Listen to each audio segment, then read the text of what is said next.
Cá Entre Nós, com Nelson Marques.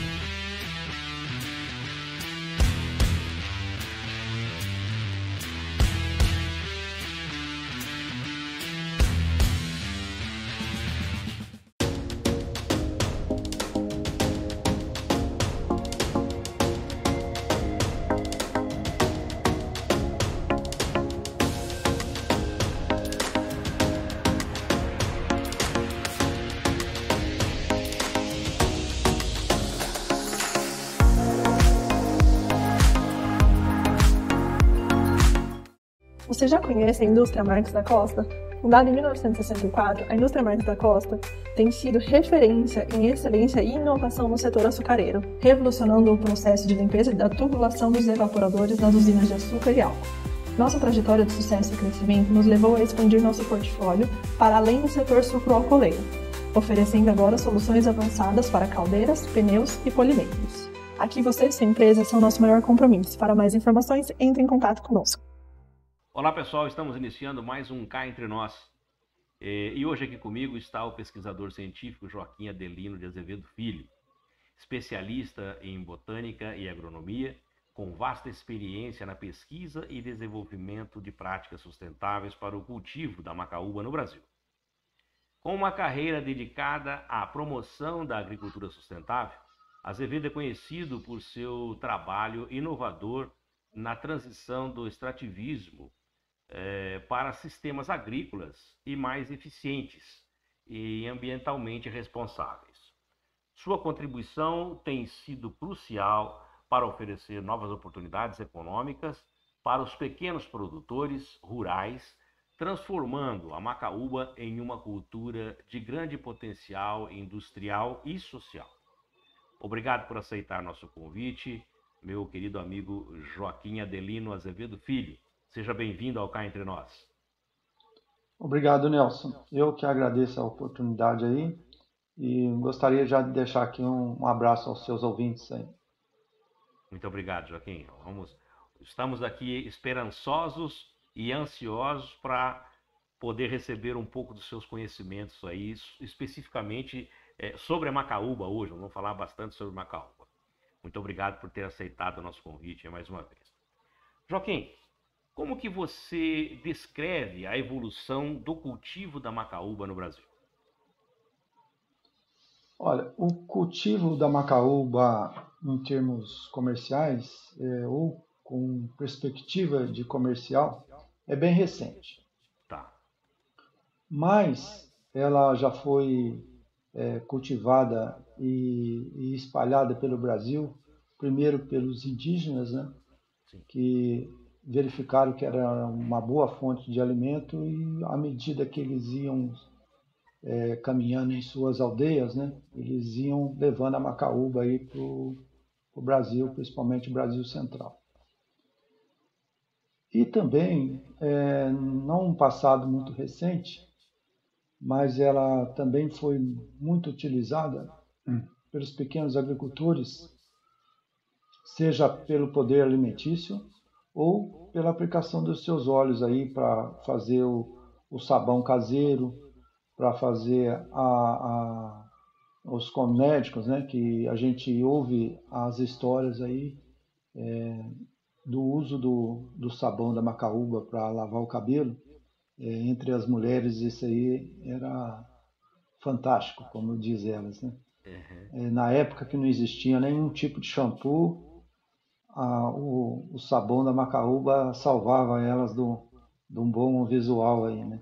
Bacana. E então ela sempre teve essa ligação, né, com a agricultura de subsistência.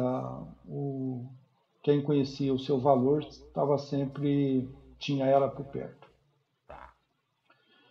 E então o seu cultivo também houve no passado uma exploração maior, né? Primeiro assim relato que a gente ouve de uma exploração maior foi para tirar o seu óleo para fazer a iluminação de Ouro Preto, né? Que na época era uma cidade importante, então a iluminação de Ouro Preto era feita com óleo de macaúba. Nos E candeeiros que eles tinham. isso, dos candeeiros, sabe? E o, até 1980, por aí, ainda existiam bastante fábricas de sabão que utilizavam o óleo da macaúba, né, a nível comercial. Tá. Mas com o aparecimento de outros óleos com um valor menor, né, como foi o óleo de soja, né, Uhum. acabou acabando com essa indústria aí do sabão de macaúba. Sabor local. Ô Joaquim, quais são os principais benefícios da transição do extrativismo para a cultura sustentável da macaúba? Olha, Nelson, o extrativismo, ele é uma atividade que nunca vai deixar de existir, né? Tá. Porque ele é uma oportunidade para quem não tem terra utilizar os benefícios da macaúba, né? Seja para o consumo próprio, seja para a geração de renda. Mas ele tende a escassear à medida que as pessoas têm outras oportunidades de emprego. E com isso, o extrativismo, entre aspas, é uma atividade independente, né? Sim.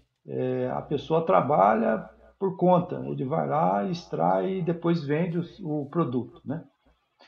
Mas então as pessoas hoje têm outras oportunidades de trabalho, então ele está sendo cada vez mais reduzido e principalmente porque às vezes o produto também não tem o seu devido valor, né? Agregado que compita, né? Com a outra oportunidade que ele tem de renda. Tá. Mas no caso da macaúba, ainda né, nós temos aí alguns exemplos que ainda já foram mais importantes no passado, mas hoje ainda existe ainda, né? No norte de Minas, onde o pessoal faz a coleta extrativista e depois produz o sabão e também o óleo para comércio. E no Nordeste existe a tradição de se comer o fruto da macaúba in natura. Ah, é? Então lá também o pessoal faz a coleta e vende esses frutos na beira das rodovias ou vai para o Ceasa. É um comércio bem interessante ainda. E também na região do Pantanal, onde é feita a farinha da macaúba, né? Da polpa da macaúba, que também tem um comércio significativo. E recentemente, da merenda escolar, também vai haver a compra, aí no caso da amêndoa da macaúba, pela merenda escolar, principalmente em regiões que já têm o costume de consumir amêndoa para fazer uma bebida, vamos falar, um leite de macaúba, né? Igual existe o leite de coco e existe o leite da macaúba. Ô Joaquim, eu sei que a macaúba ela possui um vasto potencial industrial.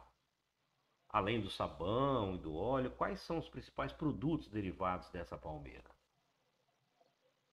Sem dúvida, seria o óleo, né? O Tanto o óleo, tá? óleo da polpa quanto o óleo da amêndoa, que tem características e aplicações diferentes, né?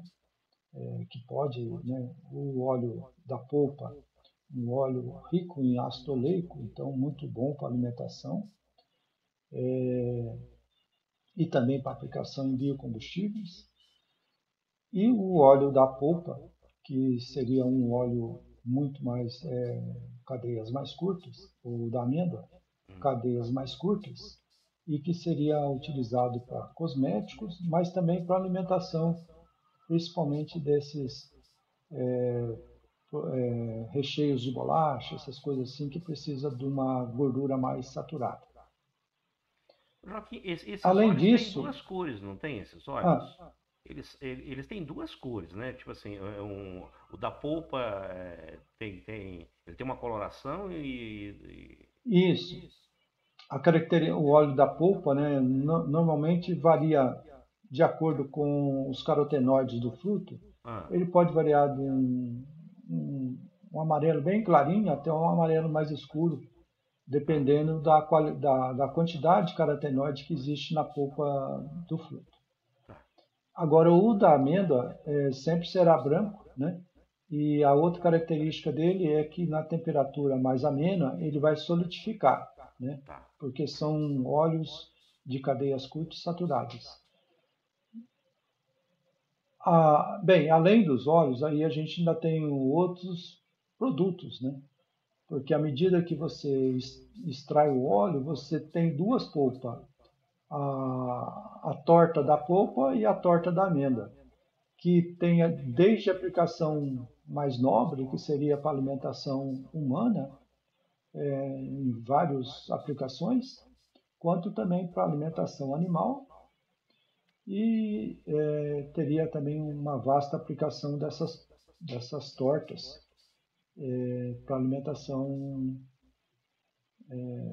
vamos falar assim, tanto animal quanto humana. E o endocarpo, que também é uma boa porção do fruto, em torno de 20% do fruto é o endocarpo, que tem uma aplicação para fazer um carvão ativado, um biochar, ou até mesmo a queima dele como geração de energia. Que seria um produto concentrado em energia. Legal. Joaquim, eu sei que essa palmeira ela é bem alta, não é?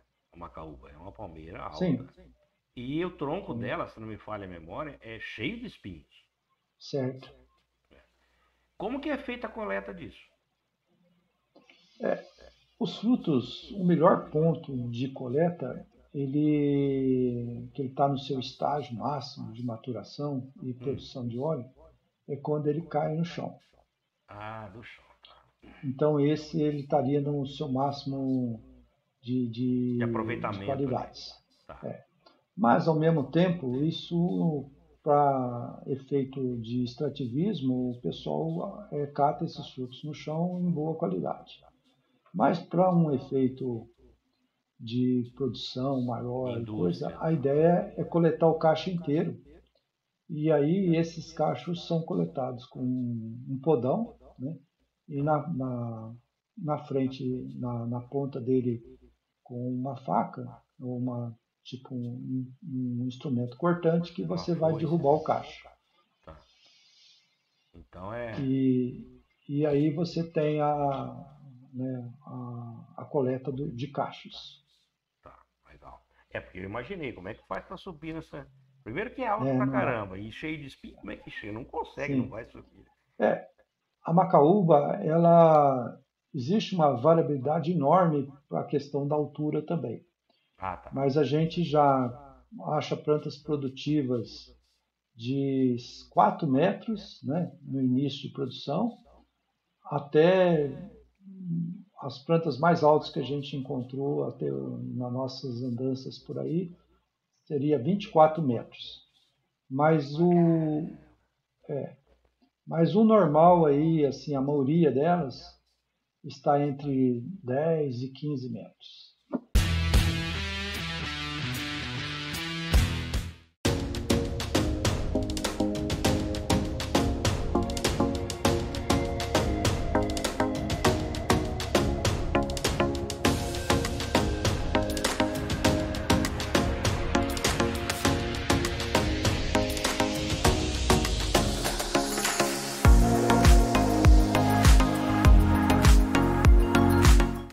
Você já conhece a indústria Marques da Costa?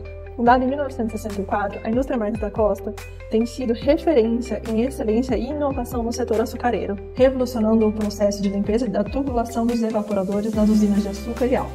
Nossa trajetória de sucesso e crescimento nos levou a expandir nosso portfólio para além do setor sucroalcooleiro, oferecendo agora soluções avançadas para caldeiras, pneus e polimentos. Aqui você e sua empresa são nosso maior compromisso. Para mais informações, entre em contato conosco.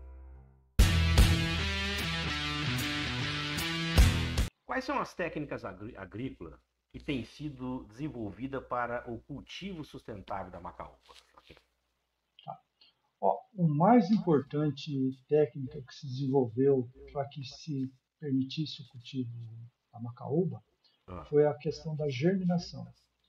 tá. A macaúba ela tem uma dormência natural e essa dormência faz com que do cacho, né, dos frutos daquele cacho, apenas 1 a 2% germina naturalmente. E a técnica então envolveu a questão da quebra dessa dormência através de a escarificação, aplicação de hormônios e germinação em ambiente controlado. E isso fez então que a gente saísse de uma germinação de 2% para uma germinação de até 80, 90% de germinação de uma determinada planta, né? E com isso, isso permitiu então agora que a gente tenha a produção racional de mudas para um plantio comercial. Além de outros estudos também na parte de nutrição e de manejo da planta que também estão sendo estudados e validados. Mas, sem dúvida, o processo de germinação foi o principal. Principal. E de que forma que a macaúba pode contribuir para a inclusão social e econômica dos pequenos produtores rurais? Olha, a macaúba é uma planta de alta produção. A gente, sem muito esforço, a gente pode produzir em torno de 20 toneladas de fruto por hectare. 20 toneladas? E 20 toneladas. Isso é uma boa produtividade, né, que pode, em uma pequena área, você ter então um volume de produto que mantenha, né, o agricultor familiar. Mas, por outro lado, precisa de ter uma empresa que processe esse produto. Tá. Porque ele tendo esse produto, ele pode até utilizar de forma caseira para alimentação animal, para extrair um pouco de óleo. Mas hoje os equipamentos que a gente tem para pequena escala não são eficientes e com isso se torna então um produto, o óleo vai ter um produto alto, né, devido ao gasto de mão de obra, equipamentos não apropriados e com isso acaba não viabilizando a extração em pequena quantidade. Mas à medida que se desenvolver um processo em maior escala, esses pequenos produtores podem ser fornecedor de fruto para essa empresa. Então é preciso ainda criar essa cadeia, né? Criar uma grande processadora que vai ter eficiência, né? E com isso viabilizar a produção da pequena escala. Porque é interessante, como você disse, a produtividade que tem em pequeno espaço é grande, Sim. né?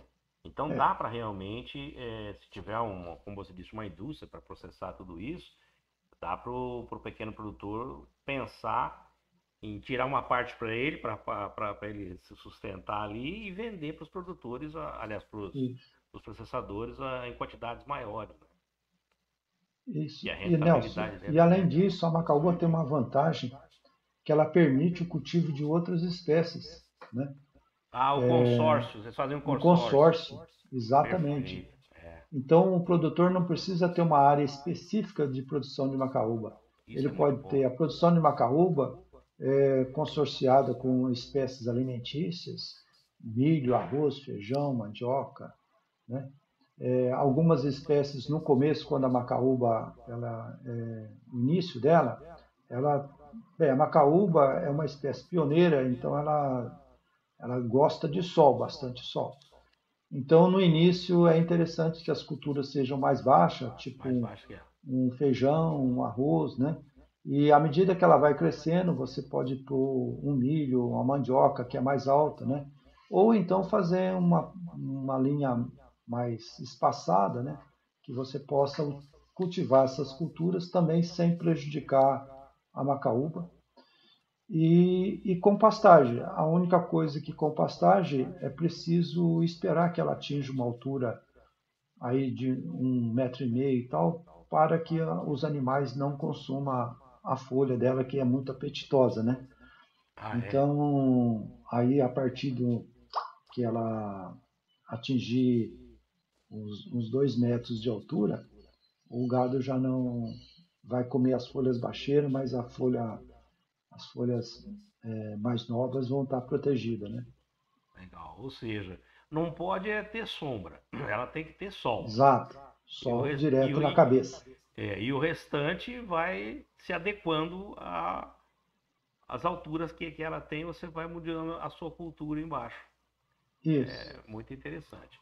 E como que o clima e o solo influenciam o cultivo da macaúba? Olha, a macaúba ela é adaptada às condições de cerrado, né, que é de baixa pluviosidade e tem um período seco longo. Ela se adaptou a isso, mas ela agradece se também tiver uma situação melhor, né? Vai Claro. produzir mais também, Sim, né? sim. Claro que numa condição mais limitante ela vai sobreviver, mas não vai produzir uma quantidade maior. Então, quanto melhor a pluviosidade e a fertilidade, melhor vai ser a produtividade. Mas, assim, em termos básicos, ela, um regime de 1.200 milímetros de chuva por ano Hum, é um bom regime para ela se desenvolver. E regiões que chove menos que isso, como é o norte de Minas, ela se mantém e produz, só que ela ocupa a região mais próxima aos córregos, né, aos corpos d'água, aonde você, apesar de não ter a chuva, mas você tem a umidade que dos lençóis freáticos, né, uhum. alto, que foram abastecidos com as chuvas do, da região, né? Então, 800 milímetros, mas naquela baixada ela tem lá a condição ideal para ela. Diferente aqui da nossa região, aqui em São Paulo, que ela cresce e se desenvolve no alto da montanha, né? Porque aqui a gente tem os 1.200, 1.500 milímetros de chuva, então ela não necessita, ela ocupa todos os relevos, vamos dizer assim, Certo. da beira do rio até o topo da montanha, porque aqui não há restrição de água para ela. Legal. Qual que é o papel? Vamos falar de pesquisa agora. Qual o papel da pesquisa científica na melhoria das práticas de cultivo da macaúba? Bem, o principal papel da pesquisa hoje, eu vejo que é claro, além de desenvolver as técnicas de cultivo e coisa, mas é a procura de selecionar uma cultivar, né, para você ter uma uniformidade e ter uma produtividade satisfatória, né? Hoje, a macaúba existe muita variabilidade genética, né? Hum, E com isso, você tem hoje, se você sair por aí multiplicando o que existe na natureza sem um devido cuidado, cuidado. você vai ter uma desuniformidade muito grande na sua área de cultivo. E isso, entre aspas, para quem cultiva não é interessante. Para nós que trabalhamos com genética, a gente gosta de variabilidade porque a gente precisa dela para poder explorar, né? Mas no cultivo, é preciso ter uma certa uniformidade, tanto de produção quanto de altura, e formato de fruto e teor de fruto no óleo, né? Então, a pesquisa hoje está nessa linha de obter uma cultivar, né, de macaúba que, que traga todos esses benefícios aí para o pro produtor. Além de uma macaúba mais baixa, para poder Sim, pegar sem ter que também. usar o podão. A, a, a gente tem observado isso, existe variabilidade então para altura É, e a gente tem trabalhado também agregando mais uma cultivar melhorada e uma cultivar de um porte menor. legal. Joaquim, quais são os desafios enfrentados pelos pequenos produtores na transição para o cultivo da macaúba? Uma das características, a macaúba é uma planta perene, Tá. mas do plantio até a primeira produção, você tem em torno de 6 anos, 5 a 6 anos para colher os primeiros frutos. Então é preciso um incentivo ou crédito, né, ou uma parceria com o produtor poder plantar, né, e esperar esse tempo, né, para você começar a ter o retorno do investimento que você fez lá no início. E não só para o pequeno agricultor, mas para todo mundo que trabalha é preciso então que haja um crédito, né?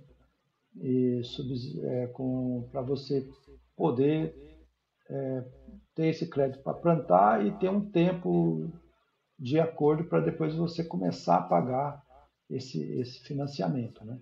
Então é necessário que o pequeno produtor esteja esse financiamento, né, para o plantio, para que ele possa, porque não fica, vamos dizer assim, você implantar a cultura, comprar as mudas e os insumos e preparar a área, existe um custo aí de, no mínimo, uns R$ 20.000 por hectare.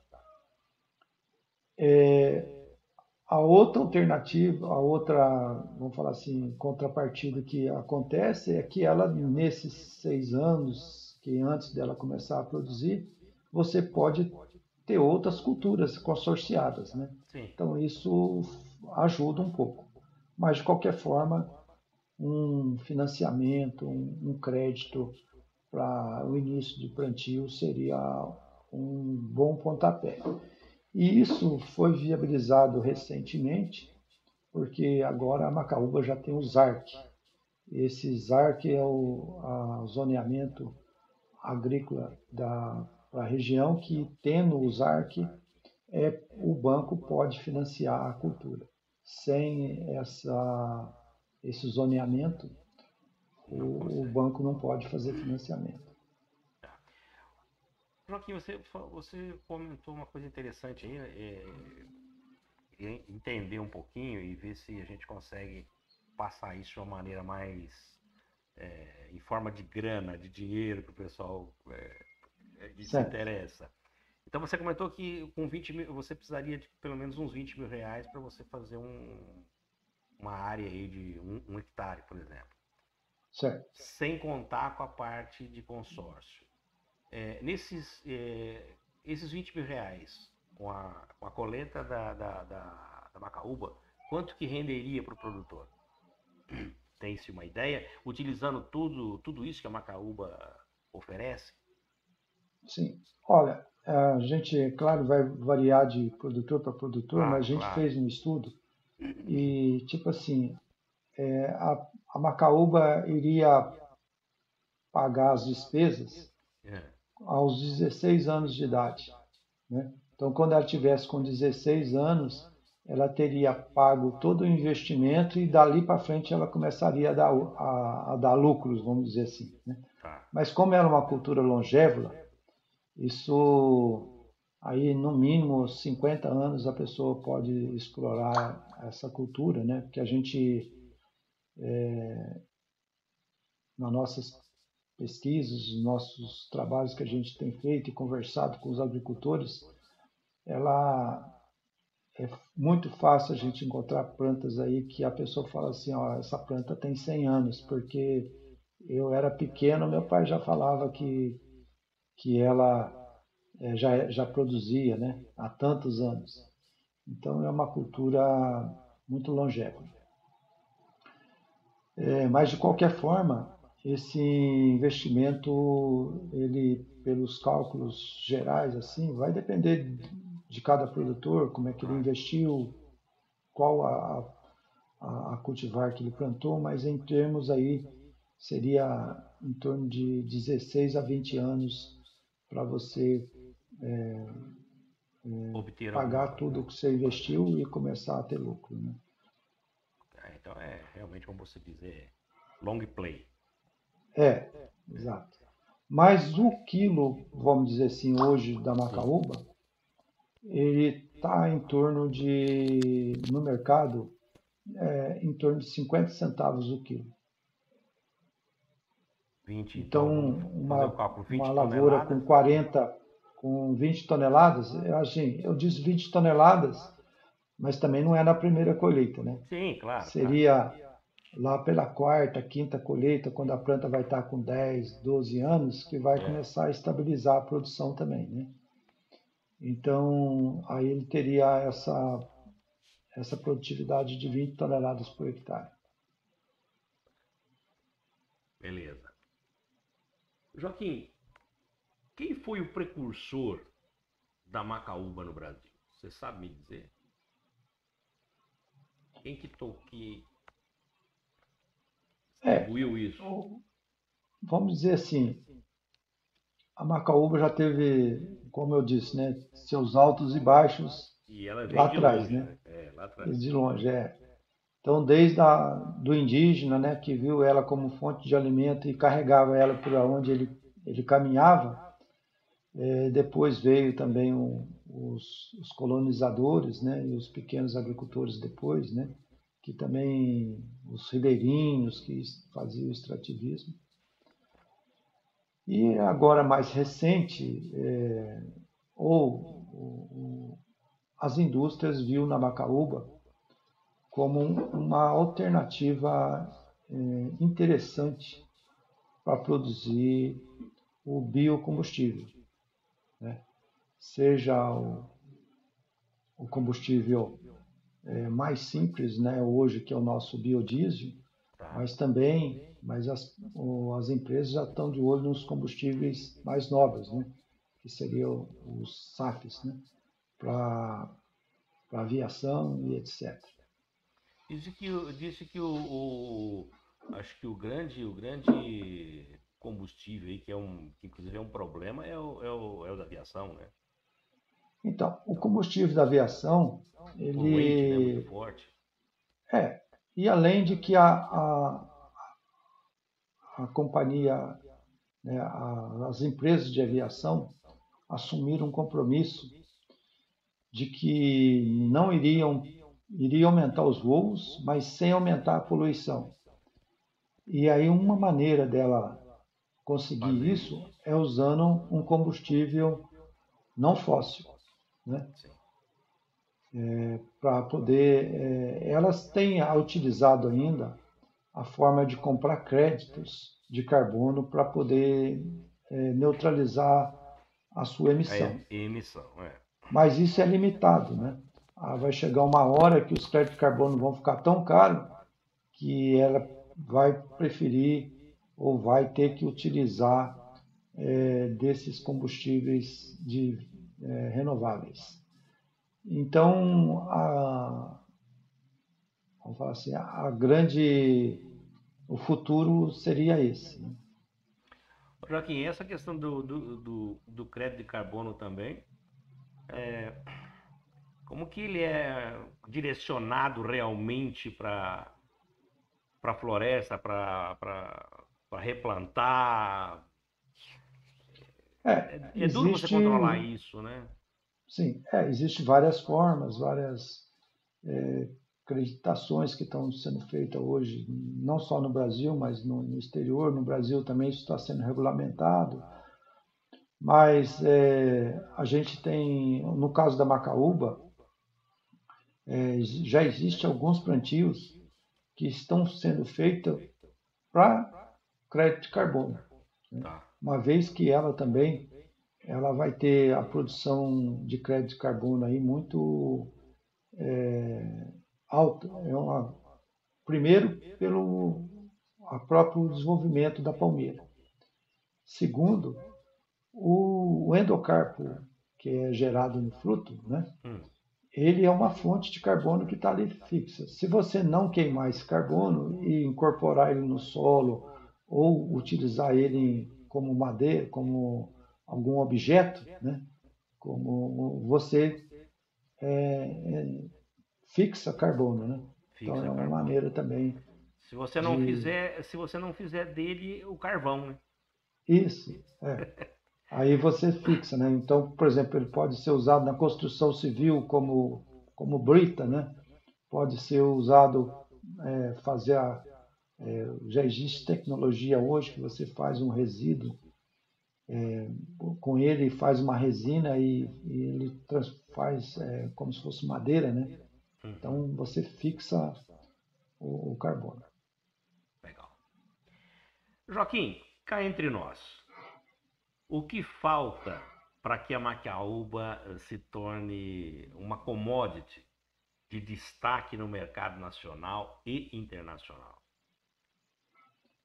Cá entre nós, só falta mesmo a cadeia, né, de pós, né, processamento do fruto, né, se desenvolver, depois a parte de desenvolver os produtos, né, porque nos estudos já indica que há uma alta viabilidade dela como matéria-prima, tanto para biocombustível quanto para alimento. As pesquisas têm mostrado que a macaúba, que a gente já sabe disso do conhecimento popular, né, que era uma fonte boa de alimento, né, um óleo de excelente qualidade que se pode comparar ao azeite, né, alto oleico, né, e também para uso, né, de cosméticos, que a gente poderia estar incorporando ela nessa cadeia desses produtos, né? Então, o que falta realmente é consolidar a cadeia de processamento e aí com isso, né, tendo essa cadeia consolidada, os plantios e os fornecimentos vai deslanchar o plantio da macaúba. Legal. Joaquim, muito obrigado, viu, por você participar e compartilhar seu conhecimento valioso sobre o cultivo sustentável da macaúba aqui com a gente. A sua experiência e dedicação à promoção de práticas agrícolas inovadoras são uma fonte de motivação, especialmente para os pequenos produtores que buscam novas oportunidades. Muito obrigado por enriquecer aqui a nossa conversa com suas contribuições, desculpa. E o que eu vou pedir para você agora, Joaquim, é que você, enquanto eu coloco aqui os seus contatos, para as pessoas que quiserem falar contigo, mandar um e-mail ou te telefonar para saber mais sobre a macaúba, que você deixasse para a gente uma mensagem aqui para os nossos seguidores. A única coisa que de vez em quando eu falo é que eu tenho de não ter conhecido a macaúba quando era pequeno, né? E quando a gente é pequeno, a gente toma gosto por aquilo e aí, mas de qualquer forma, dá tempo de fazer muita coisa, né, Zé? isso. Mas eu me apaixonei por ela aí tem uns 15, 20 anos aí, né? E eu vou até relatar aqui um motivo que a gente começou a pesquisar a macaúba. Bacana, bacana. Bem, no começo do biodiesel, os produtores, o pessoal, os técnicos da CAT vieram me procurar para a gente poder fazer um estudo da viabilidade do plantio de girassol aqui na região nossa aqui de Monte Alegre, região da Bragança Paulista aqui, né? Alta Mogiana. E eu falei ao pessoal, a produção de girassol tem os seus complicadores, mas não é tanto problema. O problema são as maritacas que consomem o girassol todo. E aí, então eu acho que o girassol não vai dar para a gente plantar, porque a gente não vai colher, a gente vai só alimentar as maritacas. Só alimentar os bichinhos. E aí nisso eu assisti um programa de Globo Rural, e aonde apareceu o seu Cinéas, que explorava a macaúba para a retirada do óleo e depois vendia o óleo para o pessoal que fazia sabão, e ele também fazia um pouco. E ele era um dos que fazia esse plantio da macaúba de modo, vamos falar assim, ele atirava as plantas, né, que nasciam embaixo e ia mudando elas de lugar, né, e espalhando para a propriedade dele para ter essa produtividade, para ter ela mais perto dele para ele poder explorar. Certo. E a hora que eu vi essa reportagem, eu falei assim, poxa, a gente tem essa planta aqui na região, porque até então eu passava perto e via, mas não tinha conhecimento da sua utilidade, né? E com isso eu estava para fazer um trabalho da parte de variabilidade genética e na verdade ia ser com alho. E aí eu cheguei para o Carlos Colombo, falei, Colombo, vamos mudar, vamos pesquisar macaúba que vai ser o futuro. Olha só. E hoje a gente está aí já desde 2005, né, que a gente iniciou, e a gente, junto com o Carlos Colombo e muitos alunos que já passaram por lá, hoje a gente tem um determinado conhecimento sobre essa incrível palmeira. Bacana.